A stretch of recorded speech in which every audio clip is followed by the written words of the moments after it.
Bir künni jinlerden 7 zat Peygamber sallallahu aleyhi ve sellem yanına kildiler dip haber ettiler.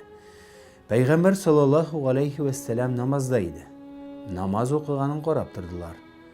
Peygamber sallallahu aleyhi ve sellem namazdan boşağaç özleri hakkında bildirdiler. Peygamber sallallahu aleyhi ve sellem alarga İslam dinini anlattı. Jidesi de Müslüman buldular. Peygamber sallallahu aleyhi ve sellem alarga aytdı. Siz de öz işigizge, yani başka jinlerge din öğretiniz. İman getirsinler, Müslüman bulsunlar dedi. Yarar dip gittiler. Bir gün ol periler tağın kildiler hem biz kavmimizge dinni öğrettik. Barşası Müslüman buldu dediler. Hazreti Resul sallallahu aleyhi ve sellem'nin özünden Kur'an işittiler. Müslüman buldular. Ol 7 jin perinin isimleri Tabari'nin kitabında iske alına.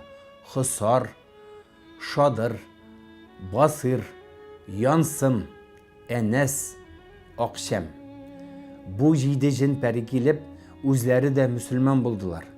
Kavimlerini de Müslüman ettiler. Bundan sonra Peygamber sallallahu aleyhi ve sellem Medine'ye koşup barganda Vadi el-Jin, jin üzerine degen jirde tuktaldı. Vadi el-Jin degen jir anı şulay yok Batin en-Nehl deyip de atılar. Medine yanında bir şıkırdır. Akşamdan sonra ol jirge bir kim de barmasıydı. Yine bir kişini Peygamber sallallahu aleyhi ve sellem şunda barıp barşasına şeriat hükümlerini öğretti. Şundan sonra ol jinler barşası Müslüman buldular.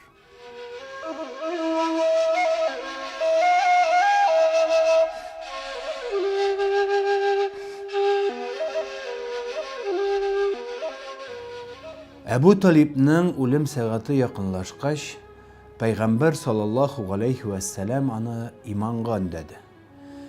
Ebu Talib kabul etmedi. Bu kartaymış günümde halk tilinde kalırga yazmasın.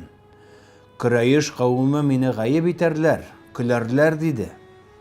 Peygamberlik kilgenge 6 yıl bulup Ebu Talib ölgenden son 2 yıl geçti. Peygamber sallallahu aleyhi ve sellem kafirlerden şul kadar cefa çekti. Ordular, soğuktular, kıynadılar, hem mezhare kıldılar. Kafirlerinin kısırıklavına şıdıyalmışa Müslümanlarının kaybırsı Habeşistan jirlerine gitip bardı. Ebu Talib hem Peygamberinin ulu ağaları ölüp gitti. Müşrikler Hazreti Resul sallallahu aleyhi ve sellem'e kul suza başladılar. Ondan sonra Muhammed sallallahu aleyhi ve sellem Mekke'den Medine'ye koştu. İslam dini kuvvetlendi. Allah Teala kafirler bilen soğuşurga buyurdu.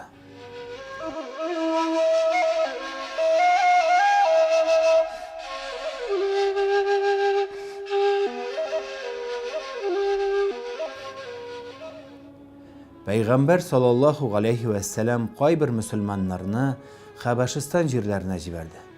Kaybirleri Mekke'de kaldılar. Habeş'ke 70 kişi gitti deyip haber ettiler. Kaybir çıganaklarda 120 kişi değil. Anda gitken kişilerinin birisi Osman bin Gaffan radıyallahu anh. Mekke müşrikleri kaybir Müslümanlarının anda gitkenin işitip Mekke'de kalganların tağında katırak rencite başladılar. Hatta bir gün Peygamber sallallahu aleyhi ve sellem bir yalgızı bulup Ka'bani tevaf kılganda Abdullah bin Mughid degen kişi fırsat tapıp Peygamber sallallahu aleyhi ve sellem'nin moynuna şalmasın şulgap onu meşitten çıkardı. Hazreti Resul sallallahu aleyhi ve sellem'nin moynu boğuldu. Halak bula yazdı. Tiz arada Ebu Bekir radıyallahu anh'a kilip ul melgunun kulundan aldı. Başka bir günü Peygamber sallallahu aleyhi ve sellem Safa tağında bulgan vakitte Ebu Cehil melgun kildi. Peygamber sallallahu aleyhi ve sellem'ni sügüp kuluna bir taş alıp başını ardı.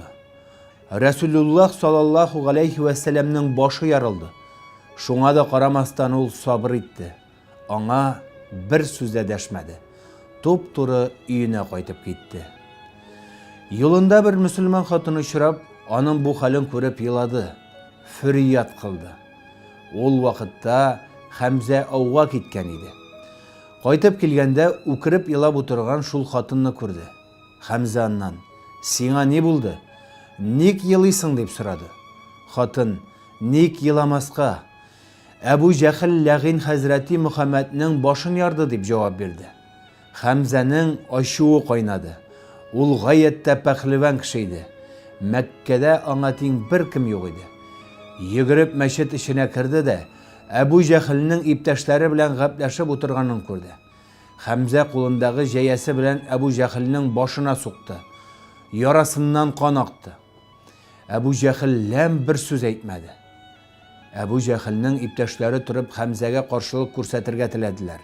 Ләкин Әбу Җәһл рөхсәт итмәде. "Димәгез, мин аның кардәше Мөхәммәдне урып башын ярдым. Ул да минем башымны ярды. Бер тигез булдык.